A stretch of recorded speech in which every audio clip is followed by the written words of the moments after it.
On today's Fun Friday episode, we're doing something real fun, and that is the official 2026 Free Agency Awards. And I'm being joined by my friend Paul Holden to talk about the biggest bargain free agents, the ones that are a trap, the ones that we didn't even frankly even know were free agents until we did this episode, and a whole lot more. It's going to be a good one. Let's get to it.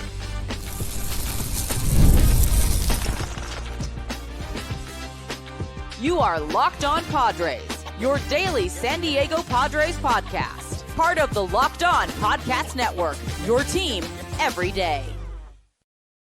Greetings, ladies and gentlemen, and welcome to an edition of not just the Locked On Padres podcast, but also the Locked On Rockies podcast, part of the Locked On Podcast Network, your team every day for Friday, November 7th. As always, I'm one of your hosts, Javier Reyes, sometimes with the most. You could check me out. Been covering the team for 6 years now. And you can also check out my co-host for today's show, my man, Paul Holden of Locked On Rockies. He's a real sicko to be a big fan of this team. Let me tell you, ladies and gentlemen, today's episode, guys, though, is brought to you by FanDuel. Go check it out. Right now, new customers can bet just $5, and if your bet wins, you'll get $300 in bonus bets to use across the app. Download the app today. And on today's show, guys, it's a little free agency discussion, right? We're not talking about necessarily the players that we know our teams want to go after, right? That'll be separate for Locked On Rockies and Padres. But we're going to be getting to a bunch of different categories of the biggest bargain guys, players that we think really stick out a lot, and just having a little bit of fun on what is going to be a fun Friday. But first, man, we got to ask, Paul, how you hanging in there, man? How's it going? Not a fun week for Rockies fans. I'm not going to lie. The Rockies, I mean, we're talking free agents, right? We're talking, There's a lot of decisions to make about the team here. And the Rockies are now, behind the curtains, we're recording ahead. So the Rockies could technically hire someone any moment now. And I could be wrong by the time we air this. But it's the beginning of November, and the Rockies don't have anybody as a president of baseball operations or GM right now. The Rockies are getting further behind. The team that just had one of the worst seasons in baseball history is already starting further behind. We're talking waiver claims, roster decisions. I mean, there's a multitude of things that the Colorado Rockies need to do, including looking at this free agent pool, which is a really mixed bag, I think, with some strong candidates and then a bunch of what do these guys have left in the tank type of situations? And the Rockies need the people in charge to make these decisions. And that doesn't seem like to be the case. And as all the reports are showing, it sounds like the Rockies are back to square one right now. And this is a team that hasn't played a baseball game in over a month. This is a team that at the halfway point of the season, the nail was in the coffin. The season, we were toast at that point. For them to be this far behind, for them to be back at square one here, it's really, really frustrating. I've done a lot of venting on the show this week, so that's kind of the condensed version. Very, very frustrating week for Rockies fans, at least this Rockies fan. So basically what you're telling me is that Kyle Tucker is probably not going to the Colorado Rockies. Is that what I'm getting? I would say Kyle Tucker is most likely not going to go to the Colorado Rockies, but 7 years, $118 million. You know what I mean?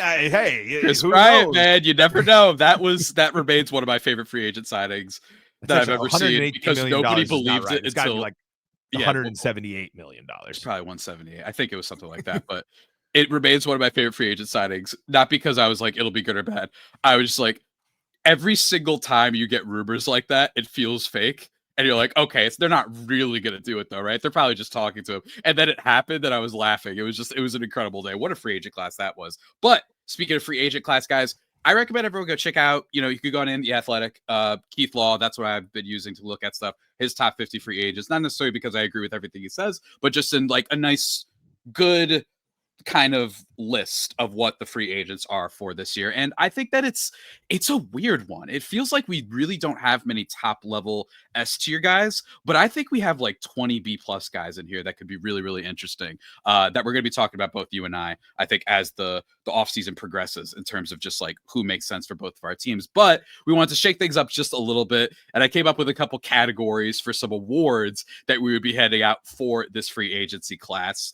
Paul, let's kick things off with I totally forgot this guy was a free agent award.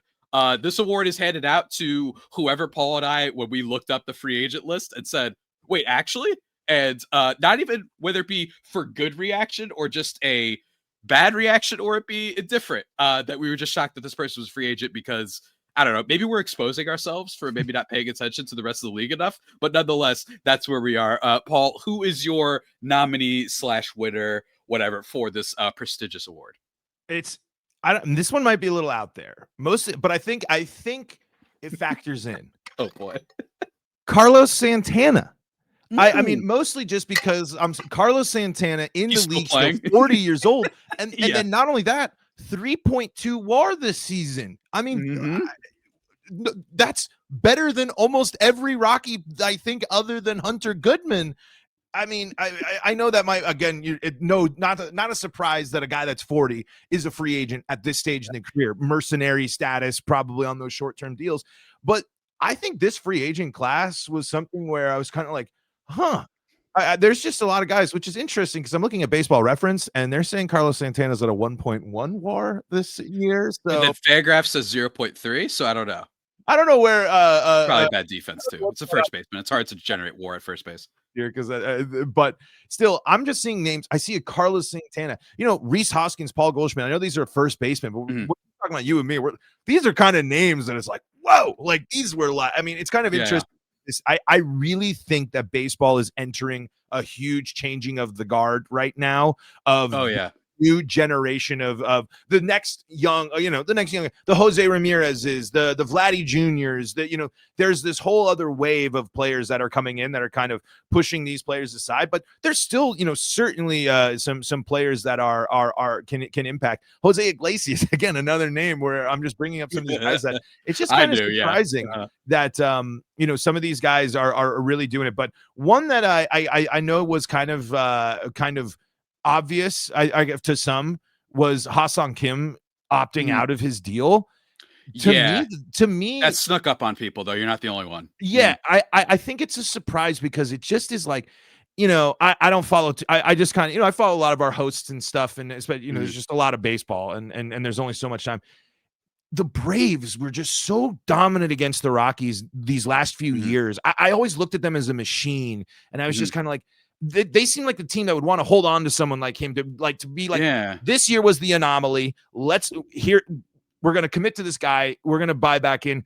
Profar had that weird season too, because he was there too, and the early suspension. So Braves are kind of a weird team, but I think my award just goes to the old guard of past like MVPs or great baseball players that are still doing it and still could be out there, looking for those mercenary deals.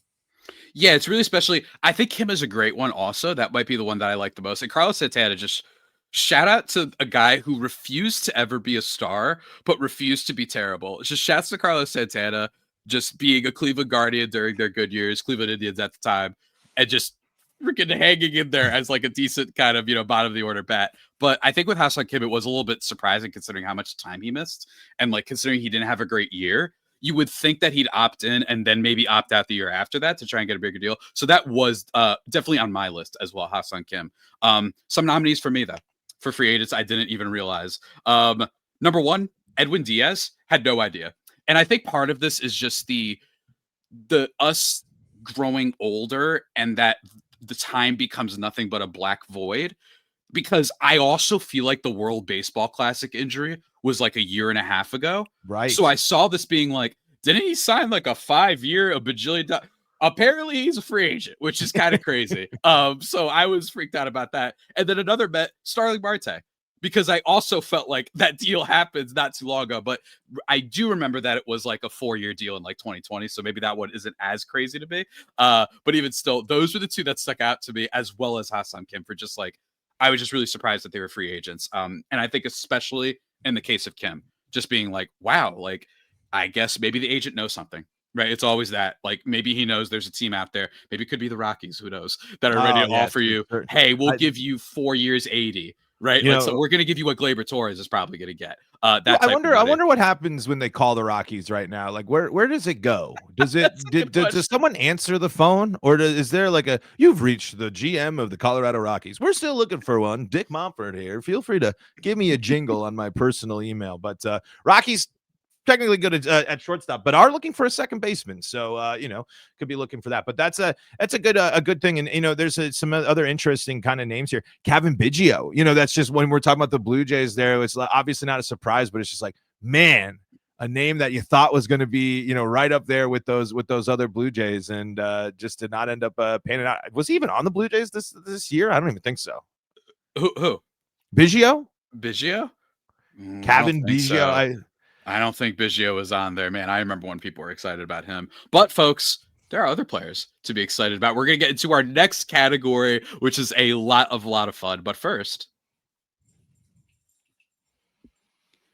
I need to talk to you folks about our friends over at PrizePicks, folks. This episode sponsor. You and I make decisions every day, but on PrizePicks, being right can actually get you paid. Don't miss any of the excitement of this sports season, whether you're following the NFL, NBA, or both. There's no better time to jump in on the action. And if you haven't tried it yet, it's really simple. You just pick more or less on at least 2 player stats, and if you get them right, you win. It takes less than 60 seconds to make your lineup, and you can play anywhere PrizePicks operates, including California, Texas, and Georgia.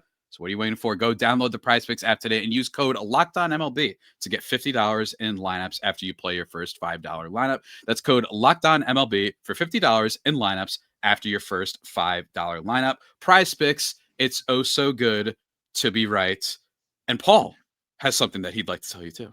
Yeah, folks, I'm super excited to tell you about Doer and all the jeans that I got arriving soon from Doer. They are the most amazing things. So I hear, and I can't wait to wear them. They have 5 times the stretch of traditional denim. They're antibacterial, meaning your jeans stay fresh longer so you can wear more and wash less. And they're made with Cool Max that regulates your body temperature and wicks moisture, which keeps you cool and comfortable as the temperatures change. And we all know you don't have to really worry about that in San Diego. I'm not too sure, but Colorado, you're definitely going to want to be ready for whatever the late fall and winter is going to throw at you, because it'll be 65 one day and 32 with 3 inches of snow on the next. Doer combines classic jeans wear style with the kind of comfort and performance you get from athletic wear. It's the best of both worlds. I've done that twice now. Simply put, Doer makes the world's most comfortable pants without having to sacrifice style. And you can check out Doer in store right here in Denver. It's at 2621 Laramie Street.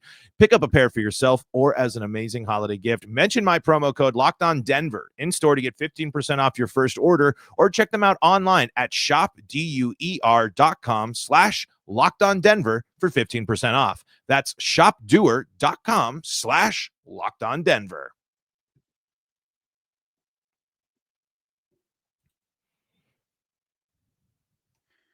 And just like that, everybody, we are back, thriving and vibing, as always, on the Locked On Padres and Locked On Rockies podcasts, part of the Locked On Podcast Network, your team every day. Be sure to go follow us on the socials. Go check out the YouTubes as well if you'd like to see our super Victoria's Secret faces and looks that we're rocking. And look, my shirt even says love on it. You know what I'm saying? That's just how we're doing out here. But let's get into the next category, man. And this one I think is a lot of fun.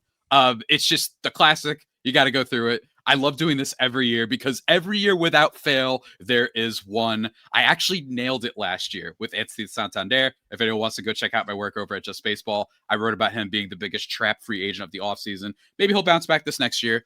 But Paul, that's what we're talking about. The biggest trap. Which is the free agent on here that you just initially feel maybe you're not like, oh, this guy's going to be a disaster. It's going to be like a Chris Bryant, right? Where the guy's just going to get hurt, even though that's a little bit unpredictable sometimes. What is a guy that you're like, oh man, I just feel like this is a guy who I get why they get paid this much, a la Santander, power in his case, but you just don't trust it and you're really worried about a team that would invest in him.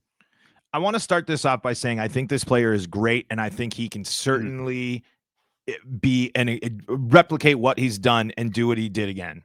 But I wonder, now at age 34, is Eugenio Suarez going to be, is someone going to overcommit for this final stage?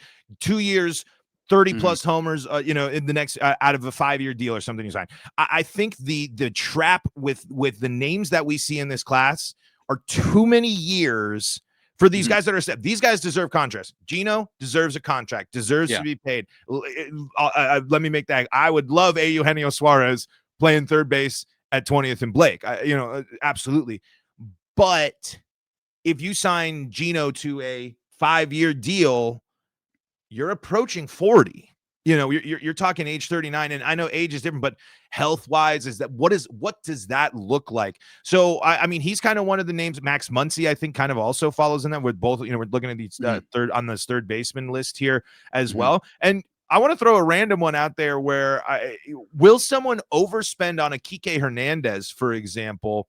Someone like the Dodgers have turned into someone that's been great, and then they're like, oh, come do this for our team, and then they just don't do much. It's you look puzzled. Is Muncy a free agent? It's according to MLB.com, there is a club option, so that might be still exercised. But as MLB.com, yeah, he's got a club option. They're taking that though. Yeah, they're probably taking that. It's only for $10 million. They're taking it. But I get what you're saying. Yeah. So, but I think that, and then another one too. What does the next phase of center field look like for Cody Bellinger? We have seen some stuff there. It's just. The Rockies brought in the big fish, one of the big fish, and they gave him the big contract. And it hasn't worked. I mean, it's worked. Not every contract is going to be the Chris Bryant contract, especially when we're talking about. It'd be one thing if Chris Bryant was playing poorly and actually still playing. Health is the different story. So I think that's kind of the ones that jump up there. But as much as it pains me to say it, because I still think he is a great baseball player, and we saw this year that he still clearly is an elite talent. Is a Eugenio Suarez approaching that trap? I think there might be something there, just because that's a lot. That's a lot to be able to keep hitting all those bombs. But if he just turns into a guy that hitting bombs is his thing, and he eventually turns into that DH role, maybe either the defense isn't you don't have to focus as much on the defense. Have him just be a guy that goes and hits for you. Maybe that works out great for you. But that I would say. Right there, I think that's one to kind of raise your eyebrow at. He was my second. I think that Suarez, he fits my boxes for Santander last year. And basically, now Santander was a little bit different, and everybody could go read that piece. I had a lot of fun doing it. But what I look at for Eugenio Suarez is that he had that horrific season back in 2021. For those who don't remember, he hit 198. He hit 31 home runs, but still found a way to be a 0 wins above replacement player. 85 WRC plus, 198 average, 286 on base. This year was the first time in 3 seasons that his on base was lower than 300 at 298. Now he still produced 125 WRC plus, 49 home runs. But for me, at that age, if you aren't walking, it makes me worried that too much of your value is going to come from, can you keep up this crazy home run pace if your overall on-base skills were diminishing. The reason I didn't is because Santander was also bad defensively. Eugenio Suarez could at least give you a little bit with the glove. He's been a little bit good there. It's not like he's prime Manny Machado or anything like that, but he's been a pretty good defensive player. And if he goes out and hits 28 home runs, he has if he could just get back to that 310 on base, then he will be a good player, right? And I do think that there's actually I saw on Twitter, someone aggregated Baseball America, Fangraphs, and a bunch of players like for contract predictions. They're saying around 3 years, 64. I don't hate it, but my big thing is what you said, right? Which is just like, just how much is this can he keep up at this age? We've seen what he can look like when he's not having the good plate discipline, especially on a new team. And my thing though is, if the defense is there, at least you have that as like just a floor raiser. The real answer that I had for this question, though, it hurts me a little bit, but it's Gleyber Torres. Projected around 4 years, 84 from that same place. But I'm going to read from The Athletic real quick, which brings up pitchers changed their method of attack against him in the second half. However, working more in the strike zone to Gleyber Torres. The result was unsurprising. He ended up in more 2-strike counts, and it dragged down his performance, with his strikeout rate jumping from 12.8% in the first half of the season to 20.4 in the second. Now, is that a strikeout rate that kills you? No, not whatsoever. But for a player like Gleyber, which is a guy who doesn't hit for as much power as maybe you would like, only 16 home runs this year. He's not returning back to that power hitter he was in those juiced ball, short porch years with the Yankees, right? So you're basically saying an on-base guy that really struggled in the second half after being attacked, and even more importantly to me, bad defensive player. So if he does not do this, and if this is the beginning of the end, I'm worried that you're paying too much for a little bit too much for a player that you can kind of find value for a player like Torres, 15 home runs, decent on base skills, decent speed. You can take a shot on guys for 1 year deals and just hope that they have those years, a la Jerks and Profar. So that's my nominee for that category. Can I throw a question at you?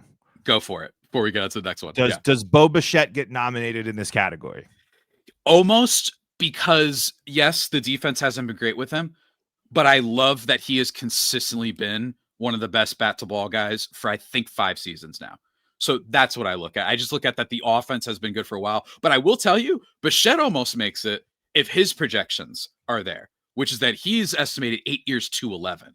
That makes me nervous. But I'm going to try not to necessarily have that as part of it, especially in a non-salary cap league. I'm just only looking at the overall player and just like, oh man, is this going to be Xander Bogaerts? You know what I mean? That type of thing. But he is, dude, I thought about it. I was like, is he getting that World Series playoff boost that everybody's getting juiced about this guy? I like the bat to ball skills. I think that they could play elsewhere, wherever.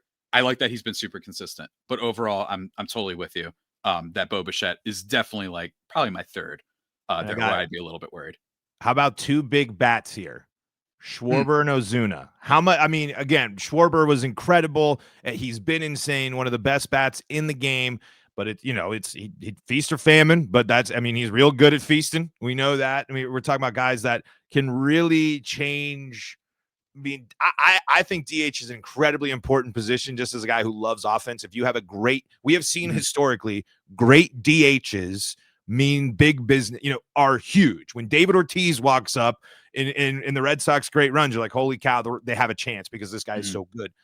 Do you think someone goes overboard saying, I'm the Yankees, Schwarber has to be hitting here in New York now? I'm going to let you know, guys, because one of those two is my nominee for another category that we got to get into, which is the biggest bargain potentially of the offseason. But first, guys, let me tell you really quickly about FanDuel. The NBA is back, and there's no better place to get in on the action than FanDuel, the official sports betting partner of the NBA. Even if you miss the start of the game or want to ride the hot hand, FanDuel has live bets on everything from who will score next to fourth quarter comebacks. Plus, you can even combine your live bets into a same-game parlay for a shot at a bigger payout. It keeps every game exciting, especially when your team's making that late push. And right now, FanDuel is giving new customers $300 in bonus bets when your first $5 bet wins. So head to FanDuel.com, sign up, and play your game with FanDuel, the official sports betting partner of the NBA. Go check it out.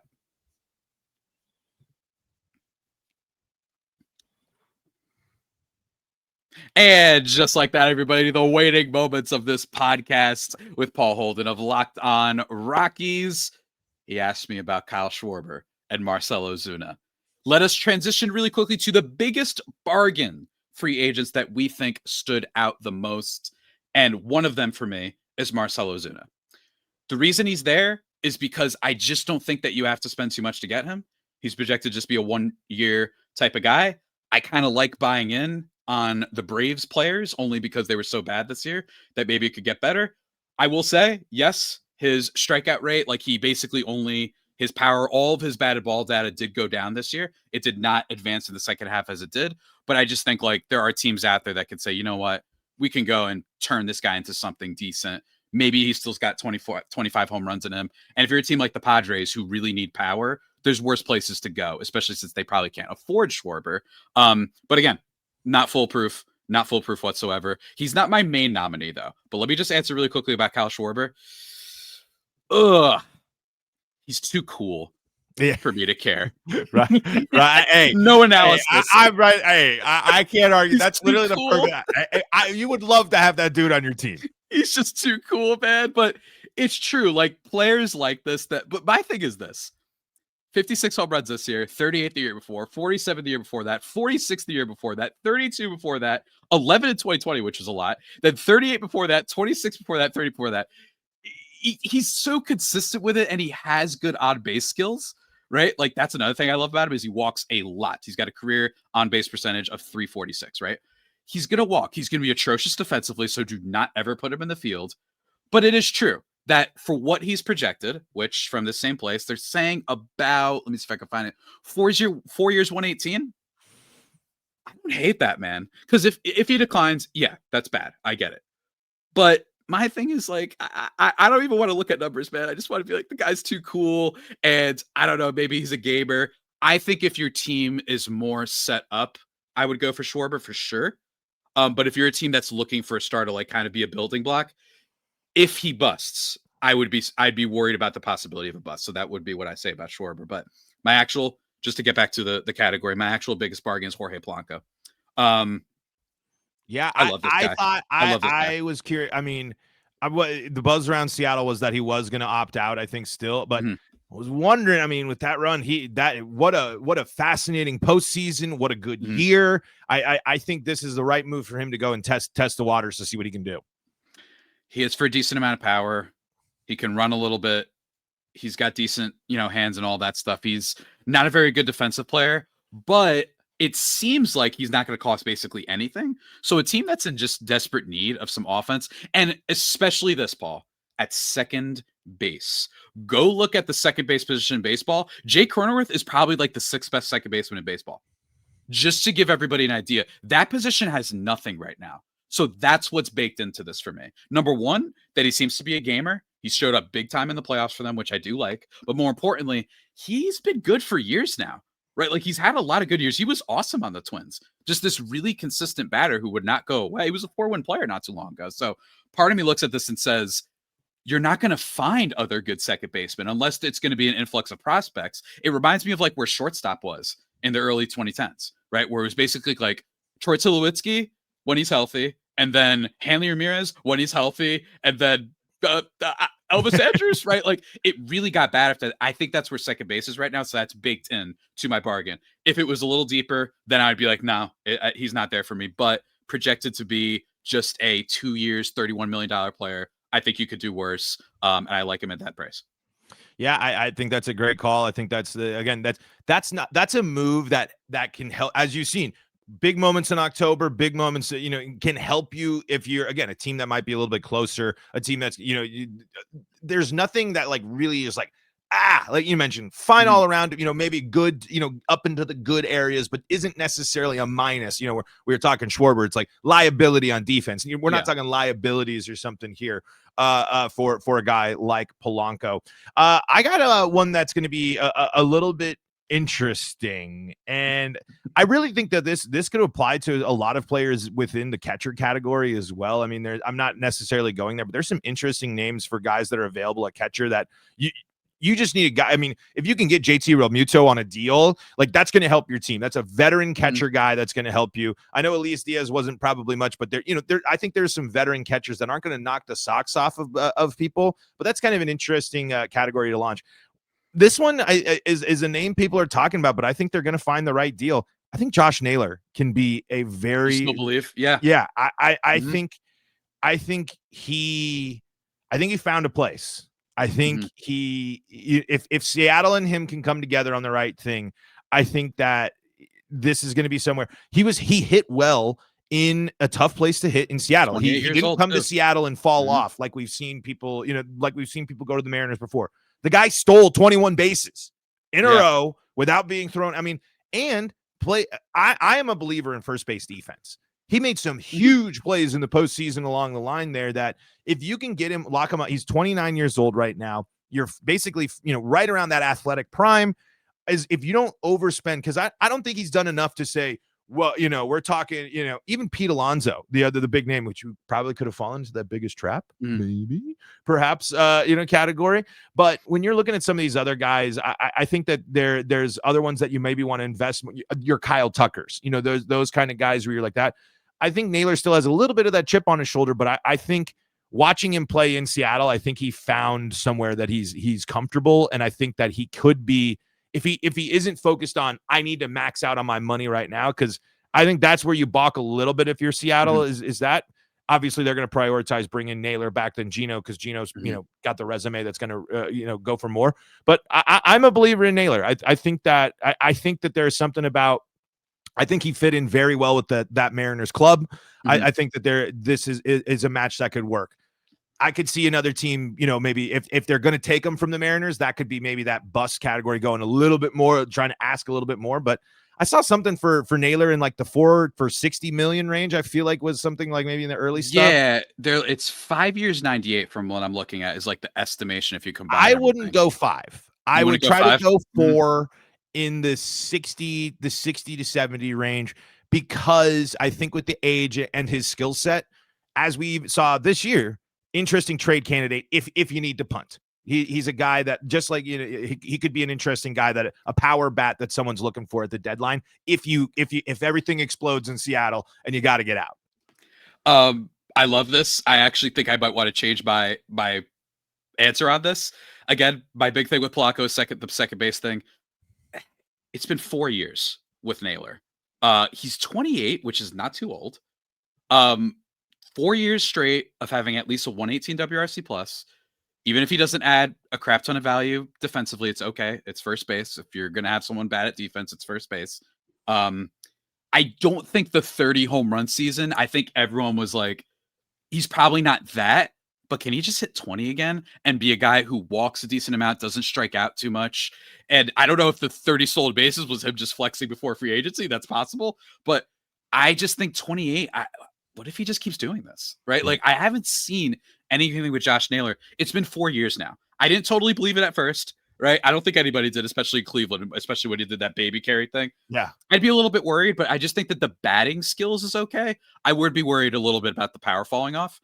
But overall, man, I don't know. I like it. I like it. I like the pick. And I think you're right. I think he's got a little bit of chip on his shoulder. And I think that he'd be great for Seattle as well. I got one more. I know we're out of time. I got one more because I think I'm buying into this, and you can correct me because you're gonna have the experience. Okay. The Colorado Rockies.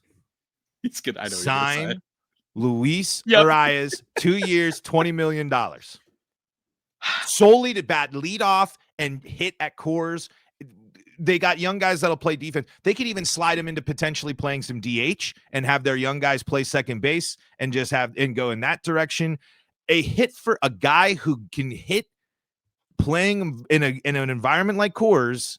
There is a benefit there. I think maybe 20 million is it might even be too much, but for the Rockies, I don't like, as much as I know there's the warning signs, a guy whose whole thing is hitting, probably not a bad fit for the Rockies. Look, that's the tier of free agents that the Rockies might be forced to be in at the moment. That's the big splash. If the Rockies make a notable free agent signing of a position player, that's the level. That's the highest level it gets this year. The projections 2 years, 23. It's 14 mil. Here's what I will say. First of all, the opening from Keith Law on his article is hilarious. One of the most overrated players of the century. Arias led the National League in batting average for 3 straight years, but it's an empty sort of batting average as it doesn't walk or produce many extra base hits. Here's what I will tell you. It's one of those things where he's not too old. You can just be like, what if he becomes what he was in Miami? If he gets back to that, if you get him just in a different environment than San Diego, change of scenery could always help. And you could get him for nothing, flip him at the deadline, whatever, right? I will say it is very concerning that he somehow managed to have a lower hard hit rate this past year by 7%, and his barrel rate also declined. Just so you know, he's always been bad with hard hit rate, which isn't, again, he's a weird player. Like, he actually can produce that way, but it is very scary to me how many of his hits were bloopers this year and how many of them weren't line drives. Could it work in Colorado? Sure. But if you're a team, man, I'd be like, bro, this is tough. You know why? Because he stinks defensively and he's not fast. So whatever, right? Like, whatever. We'll see how that happens. Let me close out, though, with what dare I say, one of my favorite awards that we came up with, which is so underrated that they're not underrated. Everyone's going to bring up this guy like, oh, nobody knows. Nobody knows. It's one of my favorite things to talk about. For any of my NBA heads out there, I should have named this the Mike Conley Award, where like they get brought up under underrated players so much that they're not underrated anymore. For me, my nominee and clear winner for this is Brandon Woodruff. Everyone is going to be bringing him up. He is an under the radar guy because he got hurt, right? But everyone's going to tell you, but dude, if he's healthy, getting him on a 2-year deal is an obscene steal. So that's what I'm saying. It's just that he's not that underrated. Everybody is very familiar with how good Brandon Woodruff could be. It just depends on how this injury goes and what type of team goes for him. But otherwise, it could be a huge deal. Yeah, I did not have this one fully prepared. I'm not gonna lie. I will have to. So I didn't have one ready. I forgot we were doing 4. I thought we were doing 3, but so I'll let Javi. This was the Javi focused one, but The Javi I think special. my Yeah. closing thing is I think there's a lot of names that could fall into that category. I mean, we're like we were talking about before. I mean, there's a lot of names you've heard before, or you'll raise your eyebrows and you'll say, "Huh." Especially when they end up in a team and you're like, that person's on that team now. Like, I mean, how is that? But I think it's going to be who can be the most successful in who trusts their numbers. You know what I mean? Who can trust their gut and trust their numbers to really maximize that. And that's what's difficult coming from the Rockies' perspective here. Is it's just like player development and analysis has been so poor. It's hard to look. It's like, are those guys great, or are they great because they're just playing the Rockies, or I'm comparing them to the Rockies players? It's not a free agent. It's not. Well, no, that doesn't fit what I was going to say. I was just going to try to go with the Rockies homer thing. I didn't have anything there. He couldn't get himself to do it. What a way. Yeah, no. So I will say that I will have to let Javi be the sole nominator here, but I think there's going to be some interesting names there and some interesting things. I mean, can Cody Bellinger fall into that? Like, I mean, with the way people have talked about Cody Bellinger before, like, does he fall into that big market bias might boost him a little bit. Yeah, like everyone will be like, no, now I'm in. Someone where everyone's like, oh, it's Cody, but it's like, dude, Cody, like you're talking. I watched Cody Bellinger do a lot of stuff, play a lot of good baseball, and do a lot of damage in the National League West, especially to a team in purple. Like I just don't think. I don't think as many of these players are washed as the narratives might be around them. Mm-hmm. Absolutely. Totally understand. But guys, we're out of time. So hopefully you enjoyed this deep dive sort of into the free agency class, at least a preliminary one for the 2026 off season. It's going to be a lot of fun. And I imagine Paul and I will both be breaking down whatever happens, especially whatever happens with Paul and the new GM they get. But folks, that about does it for Friday's edition of the Locked On Padres and Locked On Rockies podcasts. Remember to subscribe wherever you get your podcasts from. Follow us on YouTube. And until next time, stay faithful, my Fire Faithful homies, and stay rocking, my Rockies brethren. Until next time, take care.